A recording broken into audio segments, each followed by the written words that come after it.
I heard the gunshot and ran. My 8-year-old deaf daughter Emma lay bleeding on the sidewalk, shot in the head by our HOA neighbor Karen. Emma's only crime, ringing the doorbell 3 times while selling Girl Scout cookies. She couldn't hear Karen's angry screams. Now we fight for justice. Before you watch full story, comment below from which country are you watching. Don't forget to subscribe for more amazing stories. The autumn sun was setting over Maple Ridge Estate, painting the sky in shades of orange and pink. 8-year-old Emma Matthews stood on the porch of house number 42, her small hand reaching up to press the doorbell.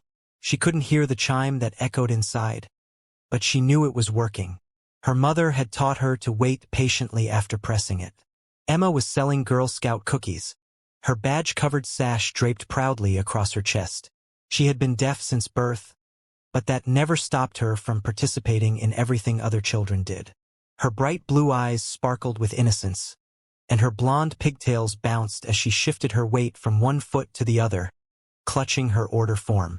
Inside the house, Karen Westfield heard the doorbell. It was the 3rd time in 5 minutes. Her face twisted with rage as she stomped toward the door, her perfectly manicured nails clutching her phone. She had been in the middle of an important call with her book club discussing who should be banned from the neighborhood for having the wrong shade of mailbox. "I swear to God, if it's another solicitor," Karen muttered under her breath, her voice dripping with venom. She threw open the door with such force that it banged against the wall. Emma smiled up at her, holding out her colorful brochure. She couldn't hear Karen's angry breathing or the hostile tone that was about to come. All she saw was another neighbor, another potential customer. Emma's small hands moved in sign language. Then she spoke in the careful, practiced way her speech therapist had taught her. "Hello, Mom. Would you like to buy Girl Scout cookies? We have thin mintan. Are you kidding me right now?" Karen's voice was a screech. "I don't want your stupid cookies. And stop ringing my doorbell." Emma couldn't hear the words, but she could see the anger on Karen's face. She had encountered unfriendly people before. Her mother, Sarah, had taught her to simply smile, apologize politely, and move on. Emma nodded, still smiling, and began to turn away. But that wasn't enough for Karen Westfield. In her twisted mind, this child was disrespecting her. This child had dared to ring her doorbell 3 times because Emma, unable to hear any response from inside, had pressed it again after waiting, thinking perhaps it hadn't worked. Karen reached behind her door where she kept her handgun, a weapon she had bought after complaining at HOA meetings about suspicious characters in their gated community. Her husband had begged her not to keep it loaded, but Karen always knew better than everyone else. "I said, get off my property," Karen screamed. Emma was walking down the porch steps, her back to Karen when she decided to press the doorbell of the next house. She never saw Karen raise the gun. She never heard the safety click off. The shot rang out across the quiet neighborhood like thunder. Emma felt something hot slam into the side of her head. The world spun. Her cookie brochure flew from her hands, scattering across the perfectly manicured lawn. She crumpled onto the concrete pathway, her small body motionless, blood beginning to pool beneath her blonde hair. Sarah Matthews was 3 houses down talking with Mrs. Chin about the upcoming school fundraiser. They both heard the gunshot. Sarah's blood turned to ice. "Emma," she whispered, then screamed. "Emma!" She ran faster than she ever had in her life, her heart hammering against her ribs. She rounded the corner and saw her daughter's small body lying on the pathway. The cookie order form was scattered around her, now splattered with red. "No, no, no, Emma, baby." Sarah collapsed beside her daughter, her hands shaking as she tried to assess the wound. The bullet had grazed Emma's temple, creating a deep gash that was bleeding profusely. Emma's eyes were closed, her face pale. "Call 911. Sarah screamed at the growing crowd of neighbors who had emerged from their homes. "Call 911 now." Mrs. Chun was already on the phone, her voice shaking as she gave the address to the emergency dispatcher. Sarah pressed her jacket against Emma's wound, her tears falling onto her daughter's face. "Stay with me, baby. Stay with Mommy. Please, God, please." Karen Westfield stood on her porch, the gun still in her hand, her face contorted in a mixture of shock and defiance. She wouldn't leave. She kept ringing my doorbell. I warned her. A neighbor, Michael Torres, a former Marine, carefully approached Karen. "Ma'am, I need you to put the gun down." Now she was trespassing. Karen shrieked, but her hands were beginning to shake. "This is my property. I have rights." "You shot a child," Michael said, his voice hard as steel. "Put the gun down." Karen finally lowered the weapon and Michael kicked it away, restraining her until the police arrived. The ambulance came within 6 minutes, but to Sarah it felt like 6 hours. The paramedics worked quickly, stabilizing Emma's neck and carefully lifting her onto the stretcher. "Is she going to be okay?"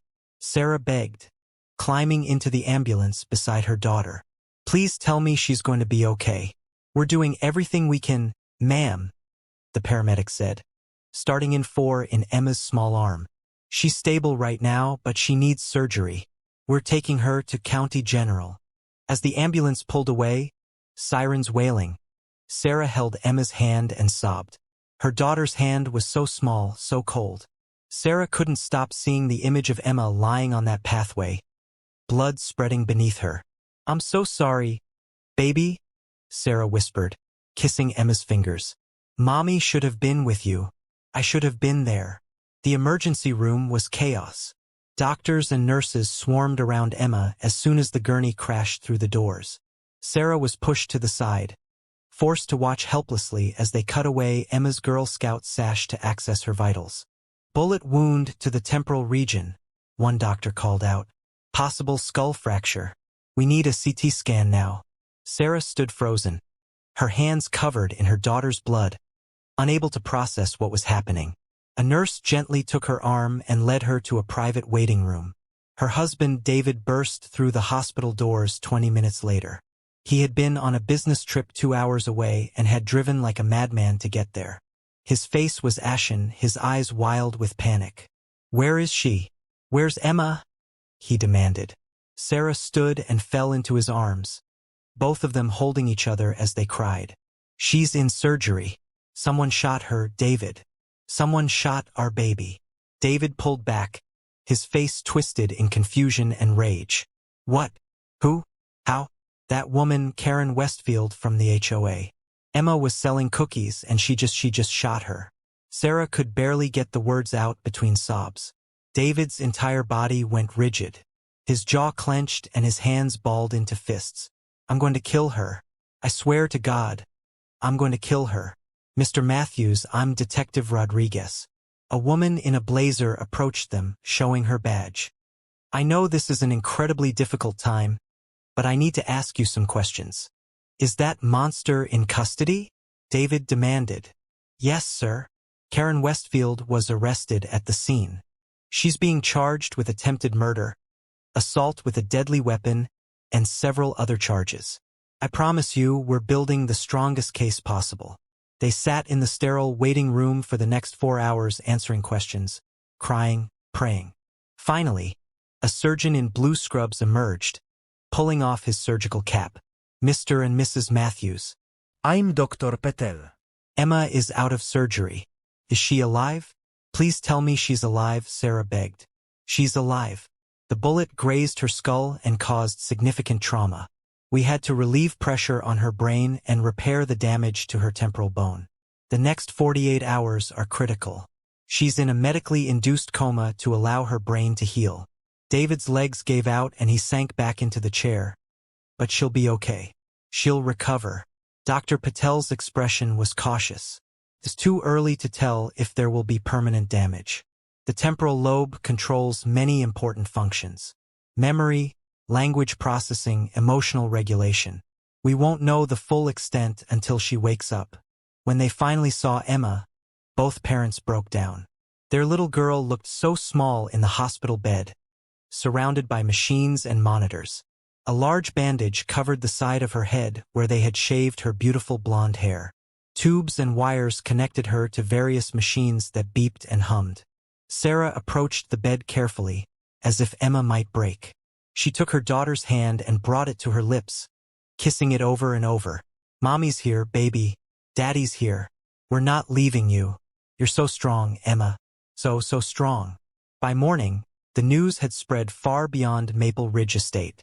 The story of an 8-year-old deaf girl shot by an HOA board member for ringing a doorbell became national news. Camera crews set up outside the hospital. The Girl Scouts of America issued a statement condemning the violence. Social media exploded with outrage. #Justice for Emma began trending worldwide. Karen Westfield's mugshot appeared on every news channel. Her entitled sneer, her perfectly styled hair, her designer blouse.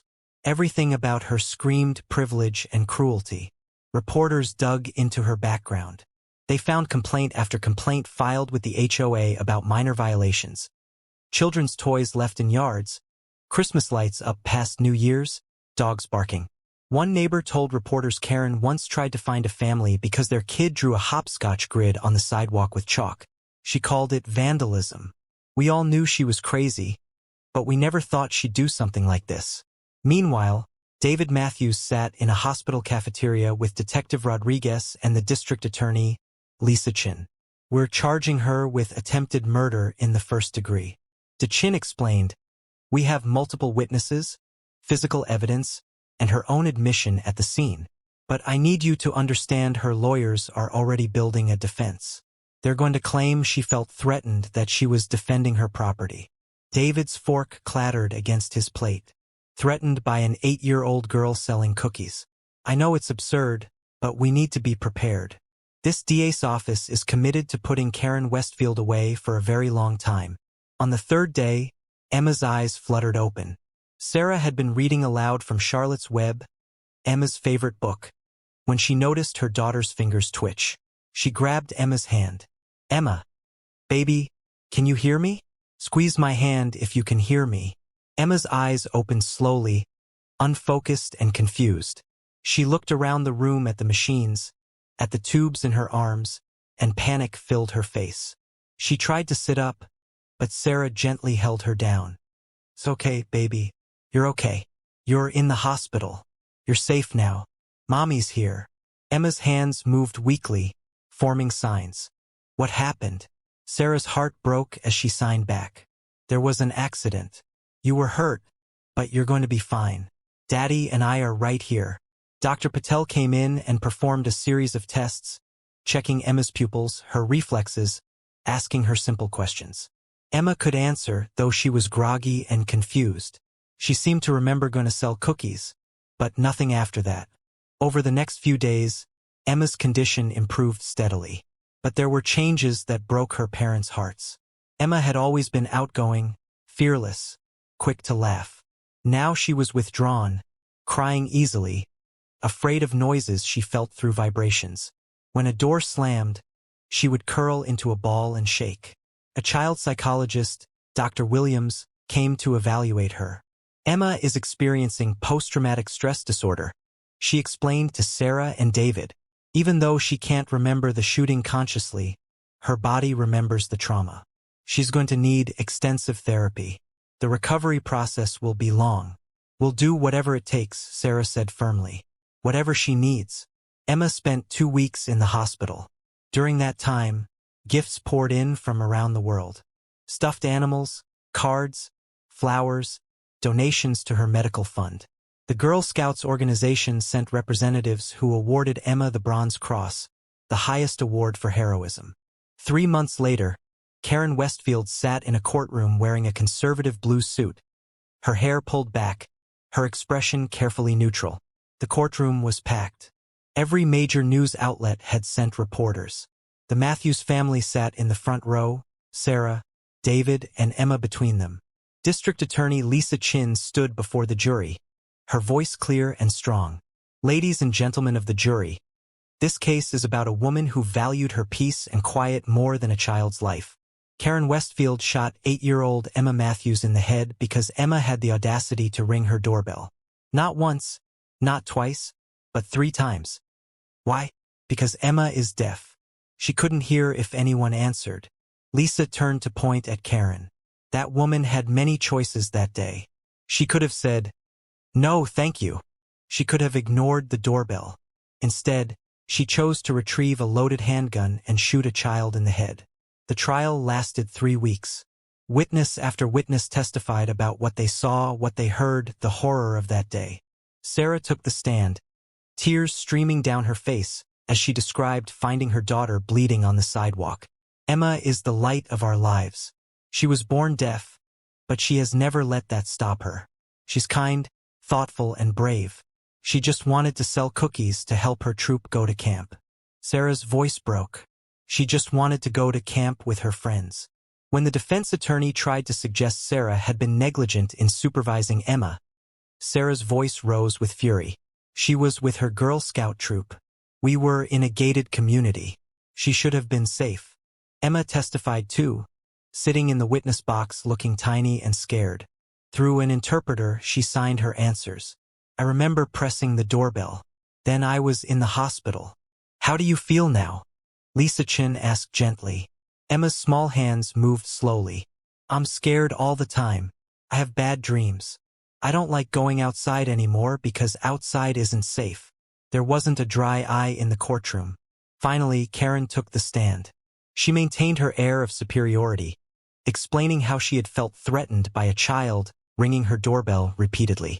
Lisa Chen's cross-examination was devastating. Mrs. Westfield, Emma was walking away when you came out with the gun. Correct? Yes. So, she was complying with your demand to leave. Yes. And you felt so threatened by this small child wearing a Girl Scout uniform that you shot her in the head. It was an accident. The gun just went off. Lisa picked up a document. According to the police report, the gun's safety was off. Your finger was on the trigger and ballistics show the weapon was fired from a stable, deliberate position. You aimed and fired at a child's back. Karen had no answer. The jury deliberated for 6 hours. When they returned, the 4 persons stood. In the case of the state versus Karen Westfield on the charge of attempted murder in the first degree, how do you find? We find the defendant guilty. Sarah collapsed against David, sobbing with relief. Emma squeezed both their hands. Guilty on all 7 charges. As Karen was led away in handcuffs, she screamed at the Matthews family. Your daughter should have listened. She should have left. She couldn't hear you. Sarah screamed back. She couldn't hear you and you shot her anyway. 2 weeks later at sentencing, Sarah read her victim impact statement. Your Honor, Emma is alive, and for that I am grateful every single day. But the Emma who came home from the hospital is not the same child. She has nightmares. She's terrified of strangers. She can't focus in school. She has seizures, a side effect of her brain injury. She may never be the same. Sarah turned to look directly at Karen. You did this. You decided that your irritation over a doorbell was worth more than a child's life. I hope every day you spend in prison, you think about the little girl whose only crime was wanting to earn money for a camping trip. The judge looked at Karen with contempt. Mrs. Westfield, you shot a child in the head for ringing your doorbell, and even now you cannot accept responsibility for your actions. You are a danger to society. You value property over human life. He picked up his gavel. I hereby sentence you to 25 years in state prison. You will serve a minimum of 20 years before being eligible for parole. Karen's mouth fell open. 25 years for defending my home for shooting a child. Mrs. Westfield. As Karen was led away screaming, Emma tugged on her father's sleeve. Daddy, is the bad lady going away now? She signed. David knelt down, tears streaming down his face. Yes, princess. She's going away for a very long time. You're safe now. The year that followed was hard. Emma went to therapy twice a week. She had to relearn some fine motor skills. Her handwriting was shaky. She tired easily. The seizures were a constant worry. But slowly, gradually, Emma began to heal. 6 months after the sentencing, Emma told her parents she wanted to sell Girl Scout cookies again. Sarah's first instinct was to say no. But David reminded her, if we let fear win, then Karen wins too.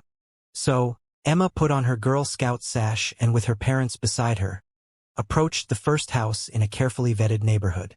Her hand shook as she reached for the doorbell. She paused, taking deep breaths, then pressed it. Kind elderly woman answered. Oh, how wonderful. I'll take 4 boxes of Thin Mints. The woman noticed Emma's signing. My grandson is deaf too. You're doing a wonderful thing, sweetheart. Emma smiled, a real genuine smile that reached her eyes. It was the first time Sarah had seen that smile since before the shooting. They sold 76 boxes that day. That night, as Sarah tucked Emma into bed, Emma signed, I was brave today, wasn't I? Sarah's eyes filled with tears as she signed back, You were so brave, baby. I'm so proud of you. I'm still scared sometimes, Emma admitted, but I don't want to be scared forever. Dr. Williams says, being brave doesn't mean not being scared. It means doing things even when you're scared. Emma stood in front of her school assembly, her hands moving confidently as she signed. A teacher interpreted for the hearing students. When I was 8 years old, something bad happened to me. A woman shot me because I rang her doorbell. She didn't know I was deaf. After I got out of the hospital, I was really scared, but my family helped me understand something important. What happened to me was wrong, and I could choose to use my story to make things better. Emma showed a photo of her meeting with state legislators. My family and I went to the state capitol. We helped pass Emma's law. It says you can't use deadly force against someone unless they're actually threatening you. Ringing a doorbell isn't a threat. Being deaf isn't a threat. The law also requires gun permit training about interacting with people who have disabilities. Her final slide showed her with her Girl Scout troop all smiling. I'm still in Girl Scouts. I still sell cookies. And I'm not scared anymore. Well, sometimes I'm scared, but I don't let fear stop me from living my life because that woman tried to take my life away, and I won't let her win. The assembly erupted in applause. After the presentation, a boy named Marcus approached Emma, signing to her. That was really cool. Emma, you're like a superhero. Emma laughed, signing back. I'm not a superhero. I'm just a person who decided to turn something bad into something good. That's exactly what superheroes do, Marcus signed with a grin. That evening, Sarah received a letter from prison. It was from Karen, expressing remorse after years of reflection and therapy. Sarah read it once, then wrote a short reply. Karen, I received your letter. I believe you're sorry, but I can't forgive you. Not yet. Maybe not ever. What you did was unforgivable. But Emma is magnificent. She's everything you tried to destroy and more. She's brave, kind, and strong. She's changing laws so what happened to her won't happen to other children. Your moment of hatred couldn't extinguish her light. Sarah never told Emma about the letter. Emma had moved forward with her life, and she didn't need to carry Karen's burden of guilt. 3 years after the shooting, Emma stood before the state legislature, her mother interpreting beside her. At 11 years old, she was the youngest person ever to address the legislative body about gun safety reform. Honorable members, Emma signed, her voice accompanying the movements, I am here today not just for myself, but for every child who should feel safe in their neighborhood. When I was 8, I was shot for doing something innocent, selling cookies. The woman who shot me had a gun she wasn't trained to use. She had anger she never addressed, and she had a belief that her property was more valuable than my life. Emma paused, looking directly at the legislators. Emma's law was a start, but we need more. We need mandatory mental health evaluations for gun owners. We need requirements that guns be stored safely away from people who are angry or unstable. We need a culture that values human life over property. Several legislators wiped their eyes. As Emma continued, some people say that what happened to me was rare, that we shouldn't make laws based on one incident. But I've received letters from hundreds of families. Children shot for walking on someone's lawn. Teenagers shot for turning around in the wrong driveway. Adults shot for knocking on the wrong door. This isn't rare. This is an epidemic of people who value their comfort over human life. I'm deaf. I can't hear warnings. But even if I could hear, even if I had heard that woman yelling at me, would that have made it okay? Would that have justified her shooting me in the head? Children make mistakes. Children knock on wrong doors. Children are loud. Children are curious. Should any of that be a death sentence? The room was silent except for the sound of Emma's voice and her mother's interpretation. I stand before you today with a scar on my head that will never go away. I stand here with trauma that wakes me up at night. I stand here with the knowledge that someone hated me enough to try to kill me, and she didn't even know my name. But I also stand here with hope. Hope that you will pass stronger protections. Hope that no other child will go through what I went through. Hope that we can build a society where Girl Scouts can sell cookies without fear. When Emma finished, the entire chamber rose in a standing ovation. Several legislators approached her afterward, promising to sponsor new legislation. 2 bills were introduced that month, one requiring safe storage of firearms, another mandating conflict resolution training for gun permit applicants. When Emma turned 13, Karen Westfield became eligible for parole after serving 8 years. The parole board scheduled a hearing, and the Matthews family was notified they could attend and speak. David was adamant. We're going to make sure they know what she did. We're going to make sure she stays in prison. But Emma surprised them both. I want to speak. I want to tell them what she did to me. Sarah hesitated. Baby, you don't have to do that. We can speak for you. Emma shook her head firmly. No, Mom. This is my story. I need to tell it myself. The parole hearing was held in a small, sterile room. Karen sat at a table with her lawyer, her face older, worn by prison life. She had gained weight. Her hair had gone gray. When Emma walked in with her parents, Karen's eyes filled with tears and she looked away. The parole board chairman addressed Karen first. Mrs. Westfield, you've served 8 years of a 25-year sentence. Tell us why you believe you should be released. Karen's voice was quiet, so different from the screaming woman who had been dragged from the courtroom. I've spent every day of the last 8 years regretting what I did. I've been in therapy. I've taken anger management courses. I volunteered in the prison's literacy program. I've tried to become a better person. She finally looked at Emma, tears streaming down her face. I'm so sorry. I know those words aren't enough. They'll never be enough. I took my anger out on an innocent child, and I will carry that guilt for the rest of my life. The chairman turned to the Matthews family. Would anyone like to make a statement? Emma stood up, her hands trembling slightly. She signed as she spoke, her voice clear and strong despite her fear. My name is Emma Matthews. 8 years ago, Mrs. Westfield shot me in the head because I rang her doorbell. I was 8 years old. I was selling Girl Scout cookies. I was deaf and couldn't hear her telling me to leave.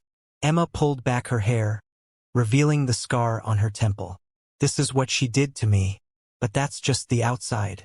On the inside, she gave me PTSD. She gave me seizures. She gave me nightmares that lasted for years. She gave me a fear of the world that I've had to fight every single day. Karen was openly sobbing now, her head in her hands. Mrs. Westfield says she's sorry. Maybe she is.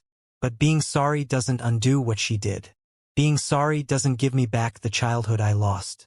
Being sorry doesn't erase the months I spent in the hospital, the years of therapy, the constant fear that the world isn't safe. Emma's voice grew stronger. I've forgiven many things in my life. I've forgiven kids who made fun of me for being deaf. I've forgiven people who were impatient when I couldn't understand them. But I cannot forgive someone who tried to murder me for ringing a doorbell. That's not something therapy can fix. That's not something 8 years in prison can balance out. She looked directly at Karen. You didn't just hurt me that day. You hurt every child who now lives in fear. You hurt every parent who has to worry when their kids go out to play. You hurt my parents who have to live with the memory of finding me bleeding on a stranger's lawn. You hurt society by showing that a person's anger can justify attempted murder. Emma turned back to the parole board. Mrs. Westfield is asking you to let her out after serving only 8 years of her sentence. I'm asking you to remember that I have a life sentence. I will deal with what she did to me for the rest of my life. If she truly is sorry, if she truly understands what she did, then she should be willing to serve her full sentence. That's what justice looks like. The chairman nodded slowly. Thank you, Emma. That was very brave. The parole board deliberated for 2 hours. When they returned, the chairman's face was grave. Mrs. Westfield, we acknowledge the work you've done in prison. We acknowledge your remorse. However, the severity of your crime, attempting to murder a child, cannot be overlooked. Your actions were not a momentary lapse in judgment, but the result of years of unchecked anger and aggression. Multiple witnesses testified to your pattern of hostile behavior. This was a tragedy waiting to happen. He looked down at his notes.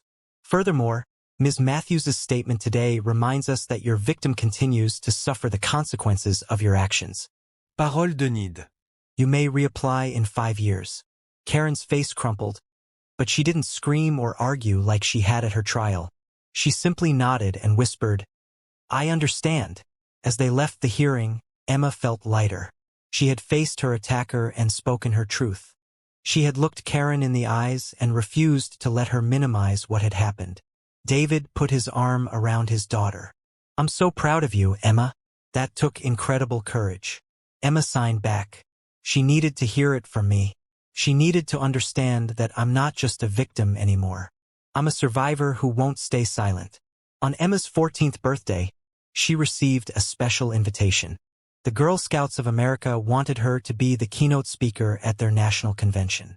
5,000 Girl Scouts from across the country would be there. Emma stood backstage, nervous but excited. Her mother stood beside her, ready to interpret. The MC introduced her. "Please welcome a young woman who embodies the Girl Scout values of courage, confidence, and character. Emma Matthews." The audience erupted in applause as Emma walked onto the stage.